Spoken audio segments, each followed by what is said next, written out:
اللہ کے پیارے حبیب نے جو دو باتیں اور فرمائی کہ والقصد فی الفقر والغنا، یعنی آدمی چاہے مالداری کی حالت میں ہو اور چاہے غریبی کی حالت میں ہو، صبر کا اور شکر کا دامن نہ چھوٹنے پائے، ہر حال میں صابر اور شاکر رہے۔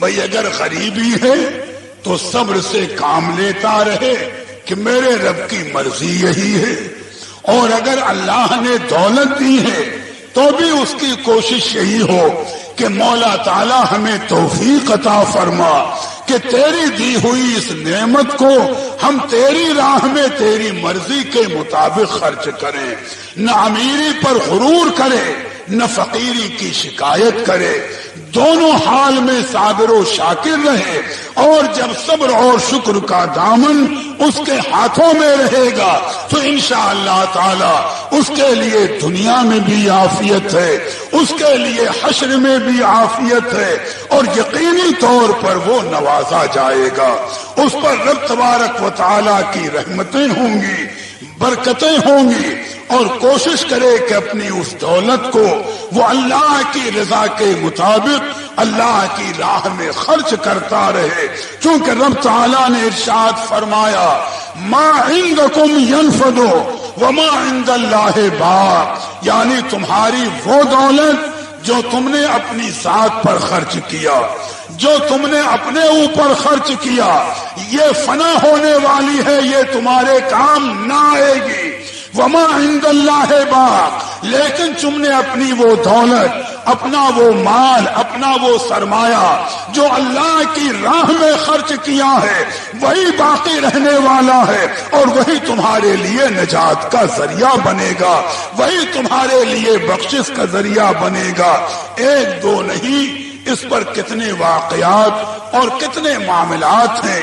دعا مانگیں کہ دنیا کی حرص، دنیا کی لالچ، دنیا کی طمع دل سے نکل جائے، اللہ تعالیٰ وہ سکون عطا فرمائے کہ اس کی رضا پر ہم ہر حال میں راضی رہیں، ورنہ اکثر میں نے کبھی بتایا ہوگا کہ یہ دنیا بڑے فریب کی ہے، اور جو دنیا کے معاملے میں پھنس گیا ہے نکلنا آسان نہیں ہے۔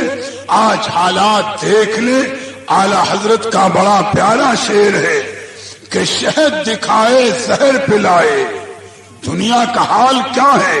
بظاہر وہ دکھا رہی ہے کہ یہ شہد ہے لیکن ہے زہر۔ شہد دکھائے زہر پلائے، قاتل ڈائن شوہر کش، اس مردار پہ کیا للچایا، دنیا دیکھی بھالی ہے۔ نہ دنیا کل کسی کے ساتھ تھی، نہ آج ہے، نہ قیامت تک رہے گی۔ سیدنا امام غزالی رحمت اللہ تعالی علیہ نے، میں اسی واقعے پر بات کی تکمیل کر دوں، تحریر فرماتے ہیں کہ ایک شخص آیا حضرت عیسیٰ روح اللہ علیہ السلام کے پاس کہ حضور میں آپ کے ساتھ رہنا چاہتا ہوں۔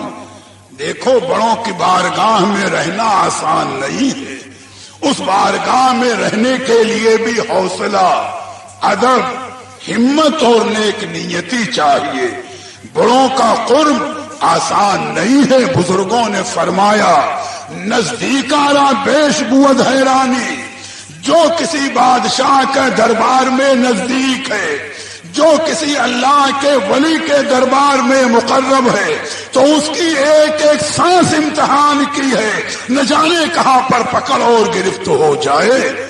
آج میں بہت سے لوگوں کو دیکھتا ہوں، بزرگوں کے آستانے پر بات آ گئی، گئے، بھائی ٹھیک ہے حاضری دو، سلام کرو، ادب سے چلے آؤ۔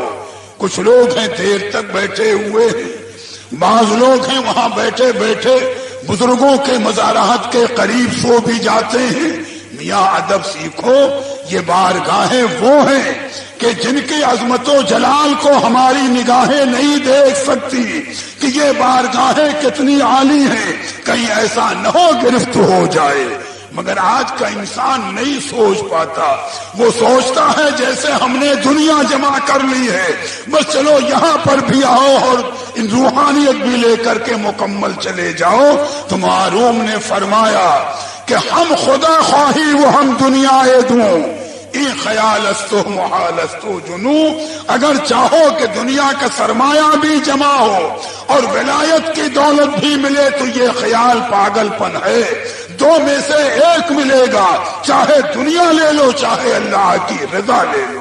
مگر آج حالات دیکھو، دنیا دار کا حال، جب دنیا غالب ہوتی ہے تو وہ شخص بھی آیا حضور میں ساتھ رہوں گا، آپ نے فرمایا رہو۔ ایک مرتبہ آپ سفر میں چلے، 3 روٹیاں ساتھ میں تھی، دریا کے کنارے آپ بیٹھے، عیسیٰ علیہ السلام وہ بھی بیٹھا، دسترخوان بچھا دیا، روٹیاں دسترخوان پر رکھی گئیں، ایک روٹی آپ نے کھائی، ایک اس نے کھا لی، تیسری باقی تھی۔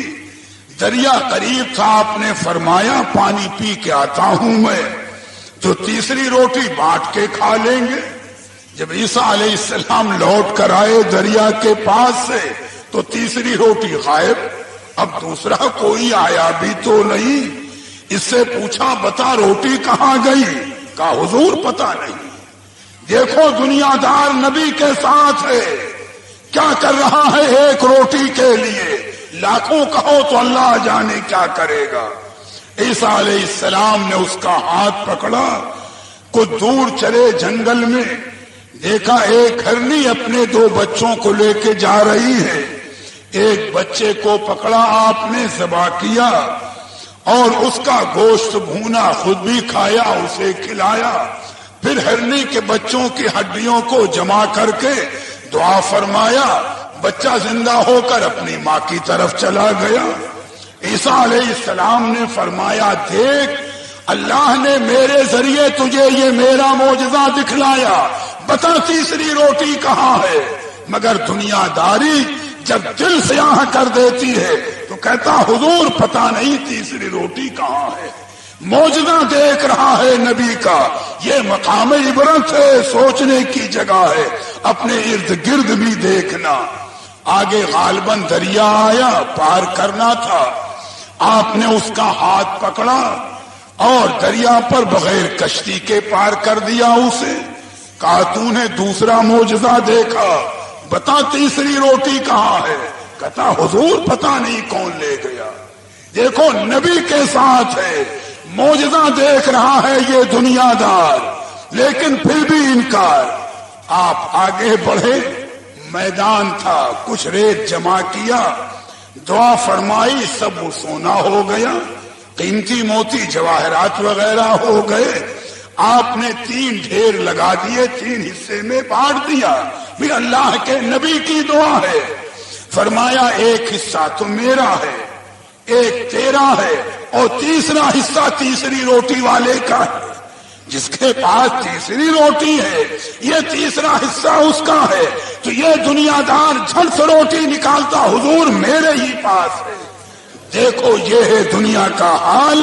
یہ فرمایا ظالم تجھے بتانا یہی تھا، تو میرا حصہ بھی لے لے، روٹی کا حصہ لے لے، اپنا تو حصہ لے ہی جا، مجھے دولت سے کیا غرض۔ آپ اسے چھوڑ کر آگے بڑھ گئے۔ یہ اتنا سونے کا ڈھیر معمولی نہیں لیے بیٹھا ہے کہ 2 آدمی آئے، کہا اتنا اس کے پاس سونا، اس کو قتل کر دو، ہم 2 مل کے بانٹ لیں۔ تو اس نے سوچا یہ ہم کو قتل کریں گے، کہا بھائی دیکھو لڑائی جھگڑا مت کرو، تم 2 میں تیسرا، 3 ڈھیر ہے، ایک ایک بانٹ لو۔ طے ہو گیا کہ چلو یہی صحیح۔ پھر یہ ہوا کہ شہر سے کھانا منگا لیا جائے، تینوں بھوکے کھا کر اپنا اپنا حصہ لے چلیں۔ ایک آدمی کو شہر میں بھیجا جاؤ کھانا لینے، تو اس نے سوچا اتنا مال یہ 2 آدمی لے جائیں، لاؤ کھانے میں زہر ملا دیں، کھائیں دونوں مرے، میں سب لے کے جاؤں گا۔ چنانچہ ادھر تو وہ لے کر کھانا لینے گیا، کھانا لیا زہر ملایا۔ ادھر ان دونوں نے سوچا کہ دیکھو یہ بڑا قیمتی ڈھیر ہے، جیسے ہی وہ آئے ہم دونوں مل کر اسے قتل کر دیں، تو اس کا حصہ ہم دونوں بانٹ لیں. یہ دنیا کا فریب دیکھتے چلو کہ یہ دنیا کہاں سے کہاں دنیا دار کو پہنچاتی ہے. ایمان تک کا سودا ہو جاتا ہے, دین تک کا سودا ہو جاتا ہے, جہنم میں پہنچا دیتی ہے. اس نے کھانا لیا, زہر ملایا, اور جیسے ہی قریب آیا دونوں آدمی ٹوٹ پڑے, اس کو تو قتل کر دیا, وہ تو ختم ہو گیا. اب یہ دونوں تھے, ان کا چلو کھانا سکون سے کھا لیں اور اپنا اپنا مال لے کر چلیں, کیا پتا کھانے میں زہر ہے. دونوں نے کھانا کھایا, یہ دونوں بھی مر گئے. دیکھو تینوں ڈھیر ویسے ہی رکھے ہیں, موت کے منہ میں پہنچ گئے دنیا کی لالچ میں, لاشیں پڑی ہوئی ہیں. عیسیٰ علیہ السلام پھر تھوڑی دیر کے بعد گزرے اپنے ساتھیوں کے ساتھ, دیکھا کہ وہ ڈھیر ویسے ہی پڑے ہیں, تینوں مر گئے. فرمایا میرے ساتھیوں دیکھ لو, یہ ہے دنیا کا فریب کہ تینوں کو موت کے گھاٹ اتار دیا, لیکن یہ دنیا کسی کے ساتھ نہ گئی. پھر دعا فرمائی, وہ ریت کے ڈھیر ویسے ہی ہو گئے. تو بتانا یہ ہے کہ جو اعلی حضرت نے فرمایا کہ شہد دکھائے, زہر پلائے, قاتل ڈائن شوہر کش, اس مردار پہ کیا للچایا, دنیا دیکھی بھادی ہے. لہذا میرے آقا کا اشارہ وہی ہے کہ تم چاہے سرمایے کی حالت میں ہو, غریبی کی حالت میں ہو, چاہے غصے میں ہو, چاہے خوشی کے عالم میں ہو, تمہارے ہاتھوں سے صبر کا, قناعت کا, اللہ کی رضا کا دامن چھوٹنے نہ پائے. اگر اللہ کی رضا اور خوشی پر تم قائم ہو تو انشاءاللہ تمہاری نجات ہے, تمہاری دنیا بھی عزت کی, تمہاری آخرت بھی عزت کی. تو جو تیسرا سوال تھا کہ مل منجیات, وہ کون سی چیزیں ہیں جو نجات دینے والی ہیں, تو میرے آقا نے وضاحت کر دی کہ خشیت اللہ فی السر والعلن, ظاہر و باطن میں خدا سے ڈرنا, والقصد فی الفقر والغنا, والعدل فی الغضب والرضا, یعنی ہر حال میں صابر و شاکر رہنا اور اللہ کی مرضی کے طالب رہنا. یہ میری گفتگو کا خلاصہ تھا.